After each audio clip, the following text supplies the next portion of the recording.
भरिया हो भोले बाबा जगिया हो।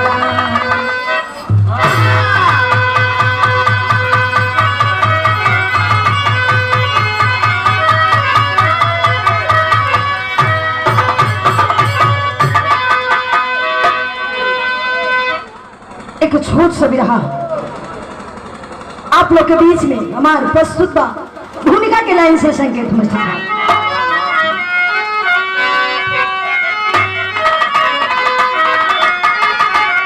तो स्वर्ग सी सज गई थी अयोध्यापुरी, कुंजल मणि महलों का श्रृंगार था, बारही को किला रंग बिरंगी चमन, मस्ती मधुकर बहारों का अंबार था। सज सहनाइयों की झुमे नर्तकी, मन मुदित नाचने गीत गाने लगी। देख विधि व्याह राजा हरिश्चंद्र के, सज अयोध्या से बारात जाने लगी।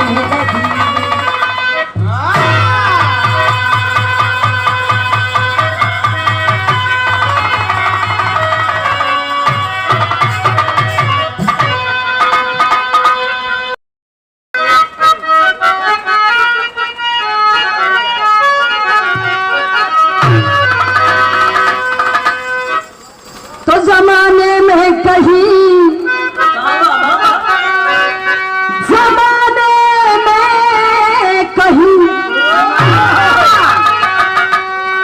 टूटी हुई तस्वीर बनती है, तेरे दरबार में माला बिगड़ी हुई तकदीर बनती है। जाके कोनो मस्जिद लोग पकड़ लेता तो तेरे दरबार का, तो तेरे दरबार का, तो तेरे दरबार का मालिक करीना हम भी देखें।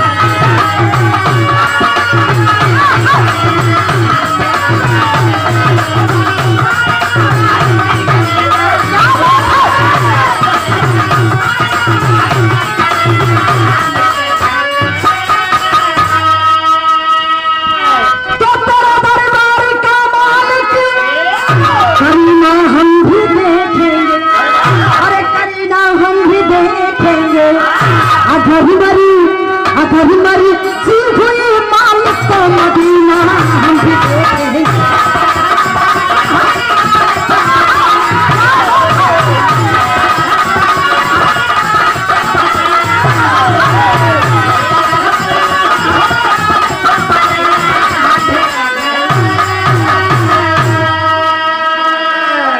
कवाली को टुकड़ा रहा, लेकिन वहां बड़ी अच्छी बात हमारे कवि जी लिखत है। पहले पैसा लेला।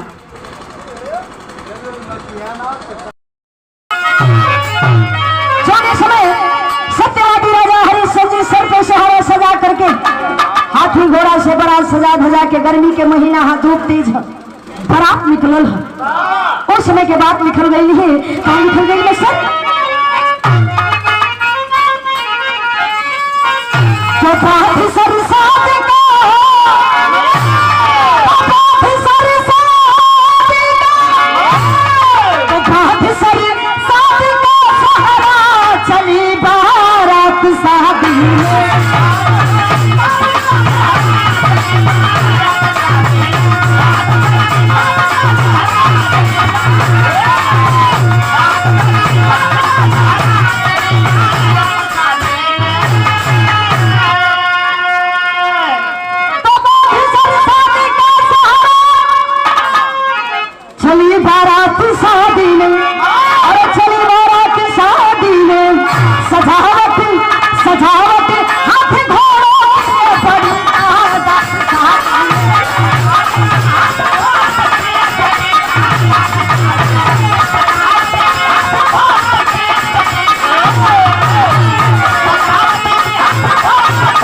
देखत हन काहे ना सजावट रही। राजा के बारात अयोध्या नगरी से जौने समय निकलल बा, हाथी घोड़ा से बारात सज धज के निकलल।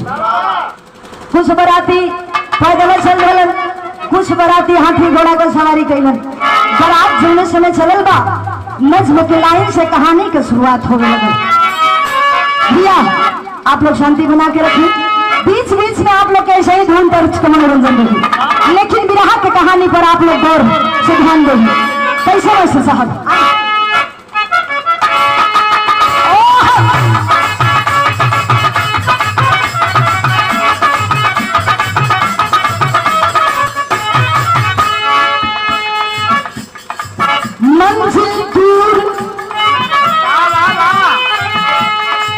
मंजिल दूर गर्मी धूप पैदल जाना है, मंजिल दूर गर्मी धूप पैदल जाना है, मिली एक बाग वही दोपहरी बिताना है।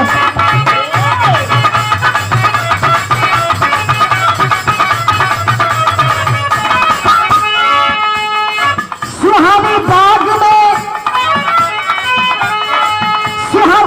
में बारातियों का डेरा था, सुहानी बाग में बारातियों का डेरा था, पेड़ के ऊपर एक गिद्ध का बसेरा था।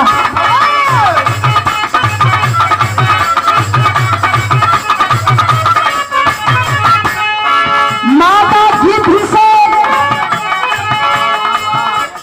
भैया हाथी घोड़ा से बारात सजा धजा के लेके सत्यवादी राजा हरिश्चंद्र जी धीरे धीरे चलल हो, पर बारात एक खूबसूरत बगीचा में पहुंचल।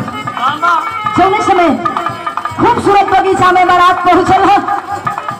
सत्यवादी राजा हरिश्चंद्र जी देखलन कि बड़ी खूबसूरत छाया है, दोपहरिया तेज है, धूप तेज है, काहे ने सब बारातियन के यही में बगीचवा में रोक दे ही सब लोग विश्राम कर ले। एक बाद जब धीरे धीरे दोपहरिया बीती, जूड़ हुई, साझ हुई, तो सब बाराती एक बगीचा में से रानी सब्जा के दरवाजे पर बारात लेके चले हैं।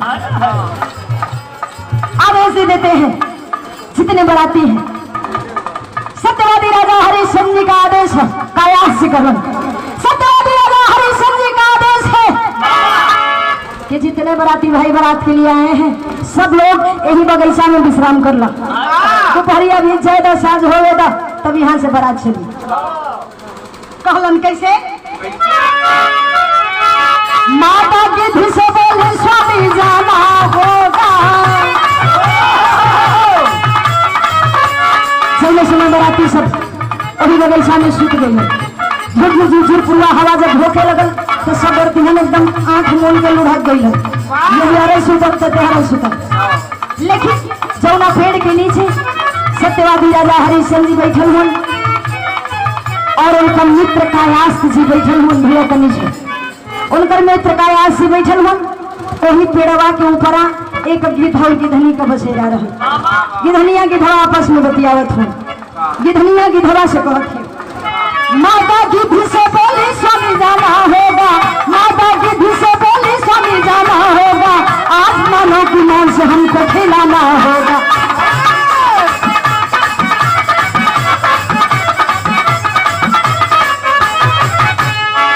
गिद्ध बोला है रानी खोज कर हम लाएंगे, गिद्ध बोला है रानी खोज कर हम लाएंगे, अयोध्या के राजा की मान से हम खिलाएंगे।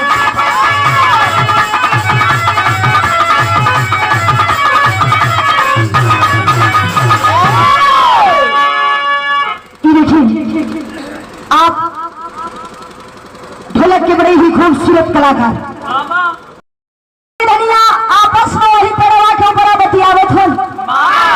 गिद्धनिया कहल से स्वामी हमारे ढेर दिन से मानव के मांस खाए के इच्छा कैले रहो। देखत हुआ ने तमाम बराती सब बगीचा में सुतल हो, जे जहरे सुतल है तो तेहरे सुतल है, केहू की बिल्कुल होश नहीं है। तो ए सैया यही में से कौनो बरतिहन के मार के लेके उता कर मसीहा खिया देता था, हमार आज ढेर दिन का इच्छा पूरी हो जाती। गिद्धवा कल से गिद्धनी रानी दोपहरिया बीते दा साझ होए दा तो के मांस खाए के हना, मानव के मांस खाए के हना, तब मानव के ही मांस खाए के हो तो ई आम मानव के मांस तू का खइबू? अगर खाए के हो तो सत्यवादी राजा हरिश्चंद्र जी के मांस खा। सत्यवादी राजा हरिश्चंद्र जी के मांस आवाक होके आवाक मन से गिधनिया गिधवा से कहलस सत्यवादी राजा हरिश्चंद्र जी के मांस। ए स्वामी सत्यवादी राजा हरिश्चंद्र जी सर पे सेहरा सजा के हाथी घोड़ा से बारात सजा के रानी सभ्या से ब्याह करे जात हो। आखिर में सत्यवादी राजा हरिश्चंद्र जी के मांस तो हमके कैसे खिलेबा। गिधवा बतौलस कि कैसे मांस खिलाई। बिरहा में एक लाइन गीत लगल मास्टर साहब।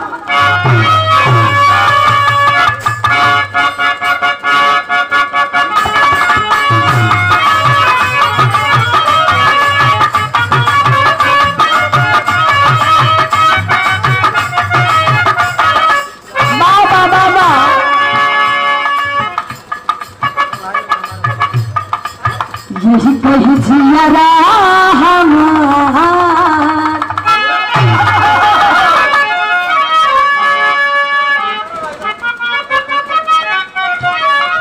बाबा बाबा क्या बात है। यही कही जिया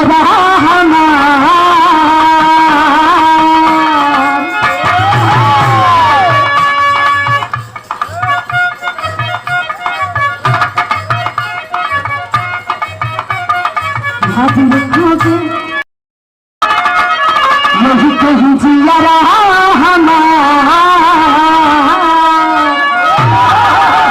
यही कहीं जिया एगो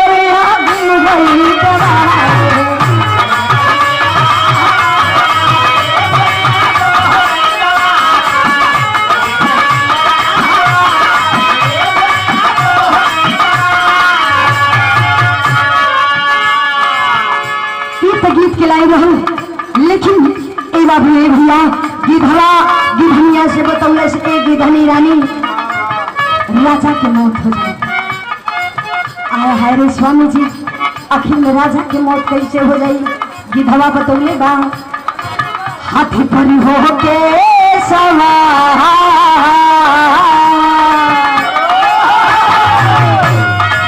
हाथी पर हो के सवार कि राजा बार पूजा पे सही है।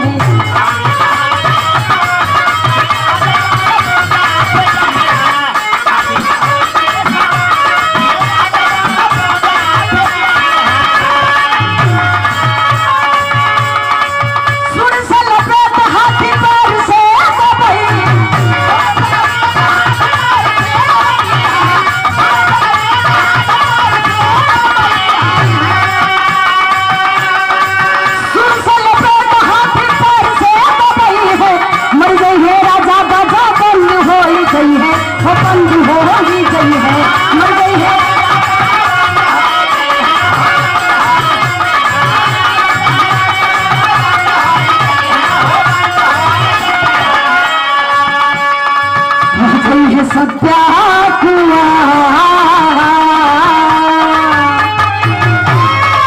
रह गई है सत्या कुमार की राजा बार पूजा पे गई है।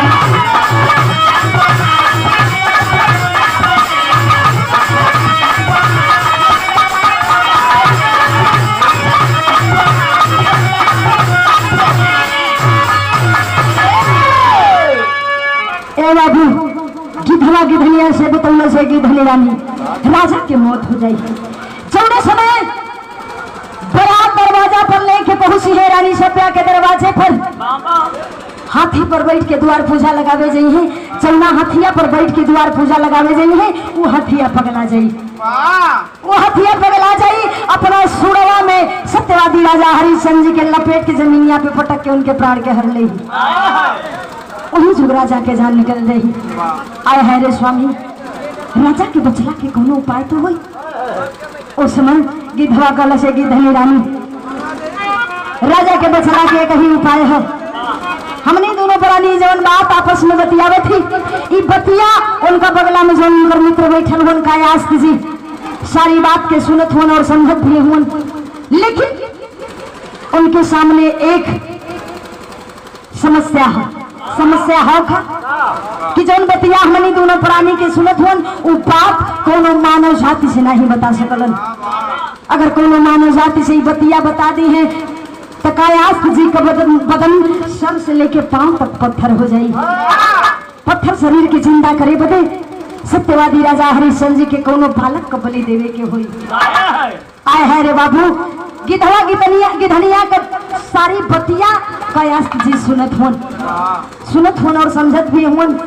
अब इधर का बात इधर छोड़ दिया जाए, बिरहा में एक लाइन गीत लगल मास्टर।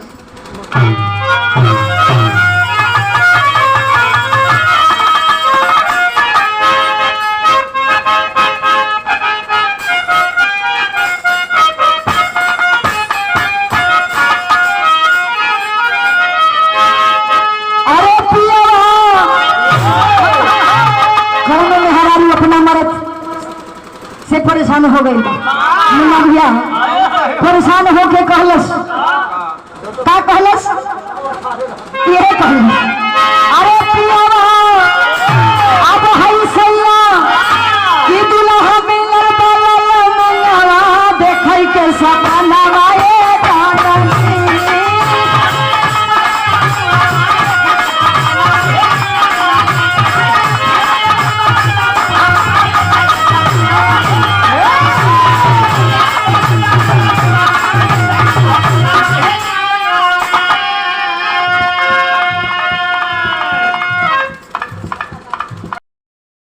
सद्या से ब्याह करके अयोध्या नगरी में लेके आई है, वहां भी राजा के जान के खतरा है का? अरे राजा के अब राजा के होई है मौतिया सुहाग वाली रतिया ए गोरिया।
सत्यवादी राजा हरिश्चंद्र जी के डसले ही सत्यवादी राजा हरिश्चंद्र जी मर गए हैं। उस समय भी गिधनिया बड़ा आवाक होके बड़ा उदास मन से कहल से स्वामी है सैया उन्हें भी तो राजा के जान के बचला के कोनो न कोनो उपाय हुई। उस समय गिधवा कहल से रानी वहां भी राजा के जान के बचला के एक उपाय है, उहवन का याद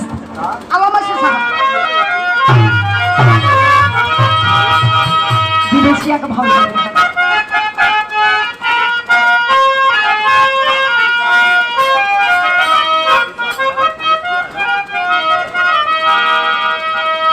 और गिधवा की बतिया से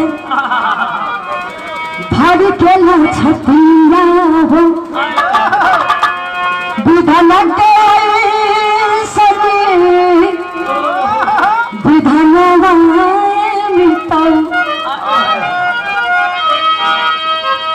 राजा के बरतिया दुआरे पे आई गई मिलना तरस्ती के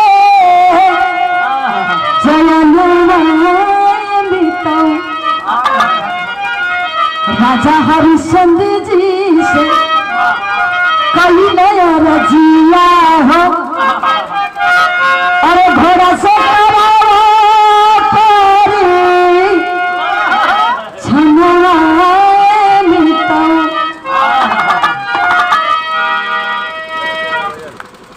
बाबू सोने समय बारात दरवाजे पर पहुंची है। आदेश आया है घरात से, घरात देश आदेश लेके नहीं कि द्वार पूजा बहुत जल्दी लगावल जाए, ब्याह का बेला बीतन जाता। सत्यवादी राजा हरिश्चंद्र जी द्वार पूजा लगाओ बदे चलन हम हाथी का सवारी करे बदे चलन।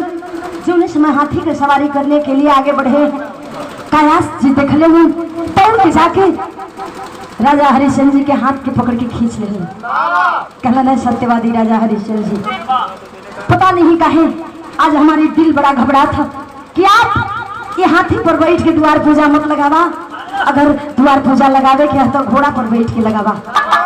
आया है रे बाबू। सत्यवादी राजा हरिश्चंद्र जी खा के हंस पड़ल। कहला नहीं दोस्त, तू हमारे बचपन के मित्र हुआ, अगर तू कहत हुआ कि तोहर दिल घबरा था तो हो सकत हो कोई घटना घटे वाली हो। हाथी की सवारी छोड़ दिए, घोड़ा पर बैठ के द्वार पूजा लगा देलन और सत्यवादी राजा हरिश्चंद्र जी रानी सभ्या के मांग में सिंदूरदान भरे, सिंदूरदान किए हैं। बिरहा शैली में भाव दिए गए मस्त साहब।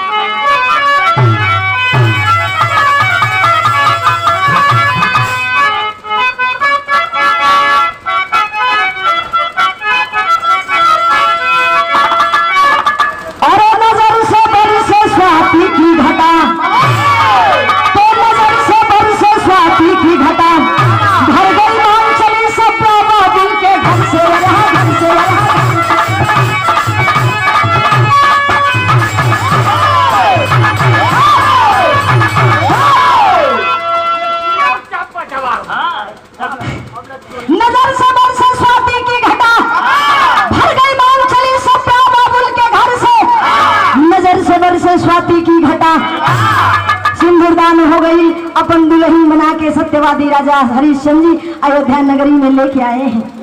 जौने समय अयोध्या नगरी में दुल्हन बना के लेके अलन, अयोध्या के वासियों के खुशी के कोनो ठिकाना नहीं।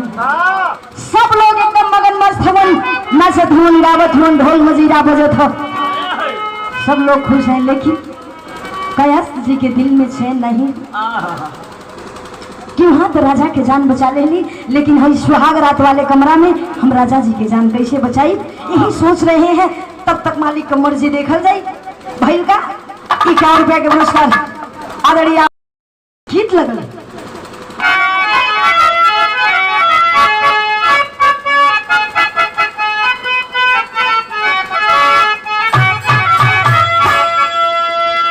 कोनो मेहरारू के फरमाइश में अपना मर्द से मुन्ना भैया फरमाइश कैले है कैले, अरे हमारी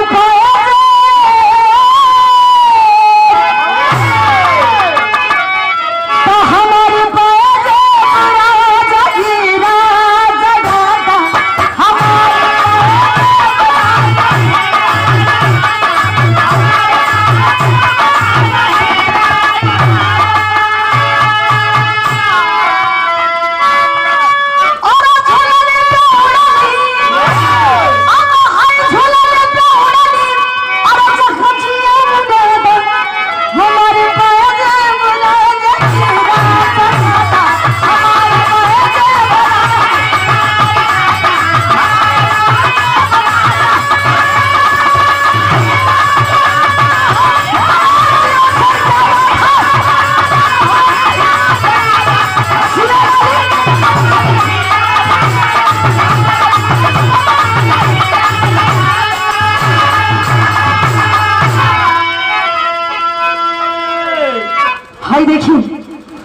रुपए के पुरस्कार आदरणीय आप स्वर्गीय बाबूजी के बड़े सुपुत्र वीरेंद्र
मेरा मित्र कायास्त सजाएगा।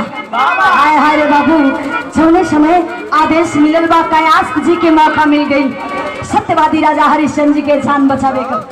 खुशी के कोनो ठिकाना नहीं है। बगिया में पहुंचल हन, ताजा फूल चुन के डलिया में भर लेलन। भरला के बाद वही डलिया के नीचे एगो तलवार छुपा लेलन। छुपा के सुहागरात वाले कमरे में पहुंचे हैं। पहुंचलन, सुहागरात का कमरा सजाए हैं। सजाया के बाद तलवार लेके पलंग के नीचे छुप के बैठ गईलन। धीरे धीरे दिन बीतल, दोपहरिया बीतल, सांझ भइल बा, रात भइल बा, सुहागरात वाली बेला आई है। उस शुभ घड़ी आइल बा, जौना शुभ घड़ी के बेसब्री से सत्यवादी राजा हरिश्चंद्र जी के इंतजार बा। सुहागरात वाले कमरा में पहुंचे हैं। रानी सभ्या घूंघट में है। घूंघट पकड़ के उठावत हुन, बात कर रहे हैं आपस में। घूंघटवा के उठावत हुन, तब तक विषधर सांप वही घरवा में सुहागरात वाले कमरा में फुफकारते हुए सत्यवादी राजा हरिश्चंद्र जी की ओर चलल है। दसे खातिर निगाह पड़ी है कायास्त जी का। कैलन का अरे मारा कटार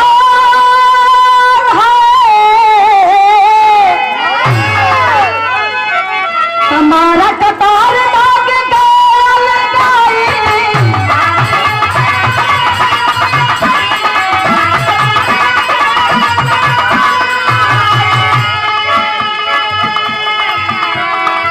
पलंग के नीचे से आंगन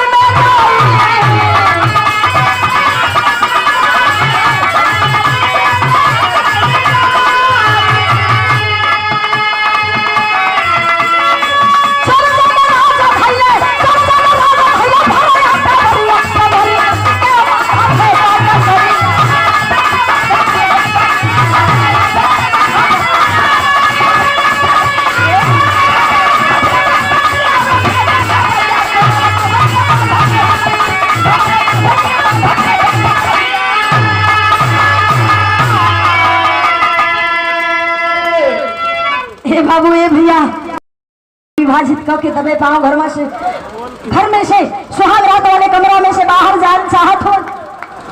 तब तक बगलिया में लोटा रखल रहे, वही लोटवा में पानी रखल रहे। लतवा से धक्का लगल, लोटा ढलक गया।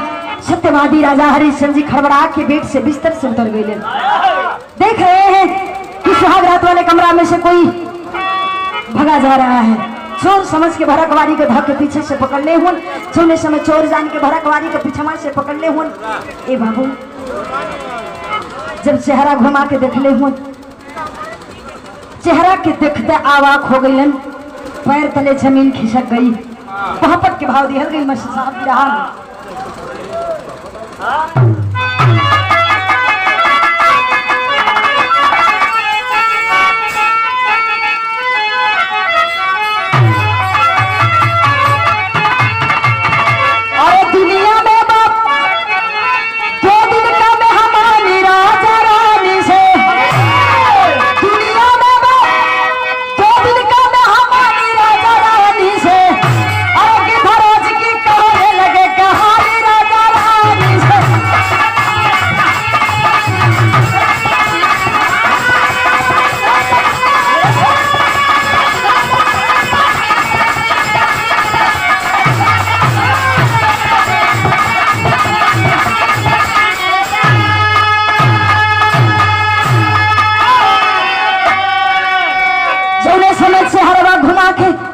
चलने हुन। वो समय आवाक हो गए। आवाक मन से पूछ रहे हैं राजा जी, अरे मित्र दोस्त, आखिर में कवन हमसे भूल भई? हमारे दोस्ती में कवन ऐसन चूक हो गई जो तो आज इतनी रात के सुहागरात वाले कमरा में इला काहे बदला? सवाल पे सवाल किए जा रहे हैं। नीचे मुड़ी करके ऐसे ही खड़ा हो, कुछ वो बोलत नहीं हुन। कहलन ऐसा सच्चाई बतानी होगी। जोने समय इतनी बात कहले हुन। कहलन है राजा, अगर हम सच्चाई बताई तो आप सच्चाई सुन ना सकेला। अगर सच्चाई सुन भी लेबा तो ये तो हर मित्र ना रह जाई। ये हमार पूरा तन पत्थर हो जाई और पत्थर के जान लिए हुए कोनो बालक को बलि देवे के हुई। हम कुछ हो ना जाने, हमें बस सच्चाई जानना है। पे आ गए, जौने समय जिद पे आ गईलन उस समय कायास जी सारी सच्चाई बता रहे हैं। बतौलन का सारी हाथी को सुहाग वाली रात में आई राजा जी का जनवा हो, पलंग के नीचे सुनई है नानी राजा रानी से दया पपदे भले गई अरे जिंदगानी राजा रानी से। ए बाबू धीरे धीरे सारी पतिया के बता ले गई काया से कलन। ए राजा जानल चाहत हुआ कि हम हाथी से उतार के काहे बदे घोड़ा पर आपके बैठोली, वो हथिया से आपके जान के खतरा रहे, वो हथिया पर बैठता वो हथिया पगला जात और आपके प्राण के हर लेत। सुहाग रात वाले कमरा में हम काहे बदे ये जानल चाहत हुआ, एक विषधर सांप निकलल वो आपके डस लेत आप मर जईता। अगर विश्वास ना हो राजा तो चल के वो मरल सांप अब वहीं भी आपके सुहाग रात वाले कमरा में पड़ल है, दिखा दे। ए बाबू धीरे धीरे जौने समय सारी बात के बतौले हुए सर से लेके पांव तक कायास्त का बदन पत्थर हो गई। जब पत्थर हो गई तो सत्यवादी राजा हरिश्चंद्र जी भरकवारी को पकड़ के रोवत हो। आल्हा के लाइन से भाव दिहल गई मस्त कैसे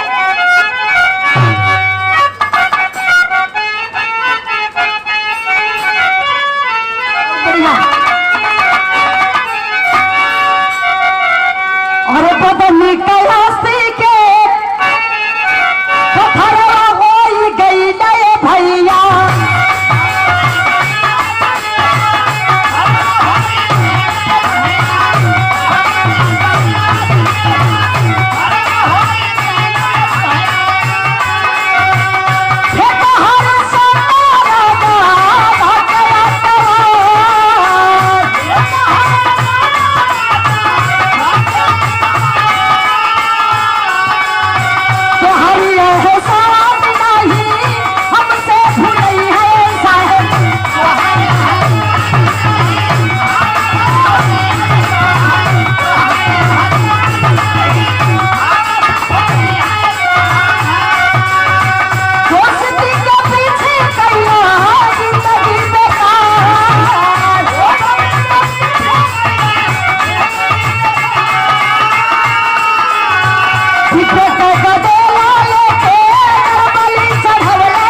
ले भैया, धीरे धीरे कुछ दिन बीत गया। जब कुछ दिन बीतल सत्यवादी राजा हरिश्चंद्र जी के अब कायास जी के याद सतावे लगल कि मेरा मित्र रहता था तो हर दुख सुख में संगे रहत रहे, याद सतावे लगल। एक ब्राह्मण के लड़का के लिए आके सत्यवादी राजा हरिश्चंद्र जी के पत्थर के कायास जी के पत्थर के मूर्त के सामने सत्यवादी राजा हरिश्चंद्र जी बलि चढ़ौलन। जौने समय वो पत्थर का मूर्त बलि पौलस जीवित हो जाती है, जान आ जाला। वो पत्थर का मूर्त जिंदा भइल बा। जब मूर्त जिंदा भइल धीरे धीरे और कुछ दिन बीतल। सत्यवादी राजा हरिश्चंद्र जी रानी सभ्या से एगो लड़का पैदा भइल, जौने लड़का के नाम दोनों प्राणी बड़ा प्यार से रोहित रखलन। रोहित जब 6-7 साल का भइल बा, एक दिन दोनों प्राणी गहरी निद्रा में सुतल हुन। ब्रह्मदोष लगल बा, ब्रह्मदोष लगा है। सत्यवादी राजा हरिश्चंद्र जी के सपना में आके गुरु विश्वामित्र जी राजपाट घर द्वार सब चीज दान में ले लिए। जब दान में ले लेवन सुबेर भइल बा, आके सुत के उठलन, दरवाजे पर बैठल हुन। गुरु विश्वामित्र जी घूमत टहरत आ गईलन। कहलन है सत्यवादी राजा हरिश्चंद्र जी यहाँ का बैठल हुआ, रात के सपना के याद करा कि तू घर द्वार हाथी घोड़ा सब चीज दान कर देले हुआ। ए बाबू जब समय रात के सपना की याद कैले हूँ, सत्यवादी राजा हरिश्चंद्र जी याद आया है कि मैं सब कुछ दान कर दिया हूँ, आखिर में मेरा है क्या यहाँ पर। रानी सभ्या के लिए आलेलन और छोट बचवा के लिए आके काशी की धरती पर आए हैं। वहीं पर एक डोम के हाथे बिकाइल हुए, कल्लू डोम के हाथे सत्यवादी राजा हरिश्चंद्र जी बिका गईलन। रानी सभ्या एक पंडित के हाथ बिक गई, पंडित के घरे चौका बर्तन का काम करत है। वही पंडित के खातिर 6-7 साल का बचवा रोज बगिया में फूल चुने बदे जाए। एक दिन संजोग खराब भइल, बचवा के सांप डस लेलस। जब बचवा के सांप डस लेलस मास्टर साहब बिरहा के आखिरी भाव में लिखल गई,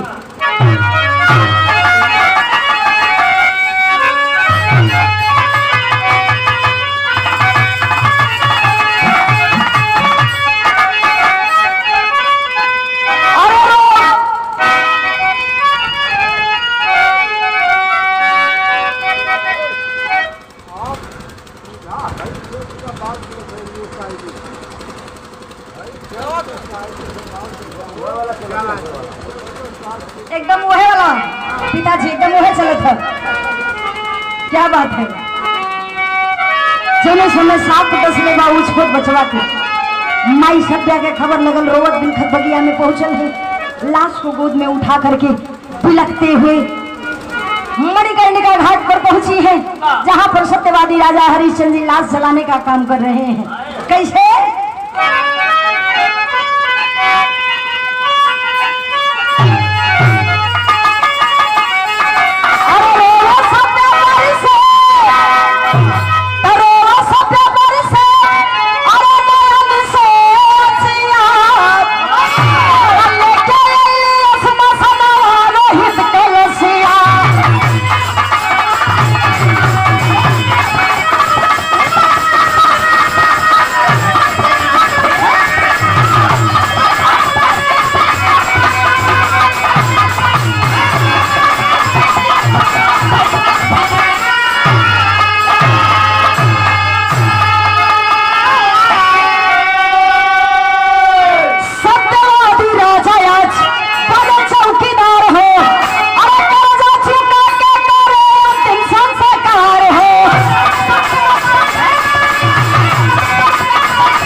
के जौने समय माई सभ्या रोते बिलखते लेके मणिकर्णिका घाट पर पहुंची है। सत्यवादी राजा हरिश्चंद्र जी से लाश जलाओ बदे अग्नि मंगले ही। जब अग्नि मंगली तो सत्यवादी राजा हरिश्चंद्र जी कलन रानी पहले कर चुकाइए तब अग्नि दिया जाएगा। आए हाय रे बाबू, रानी सभ्या के पास कर चुकावे बदे कुछ नहीं रहे। पकड़ लेती है साड़ी का आंचल, भागने के लिए चली है कर चुकाने के लिए। सत्यवादी राजा हरिश्चंद्र जी के सत्यता को देख करके इंद्रासन डोल गया। जब इंद्रासन डोलल बा तो उसमें भइल का बा, और तब तक इंद्रासन उतरल स्वर्ग से विमानवा, अरे तीनों प्राणी भइल सीधे स्वर्ग में ठिकानावा।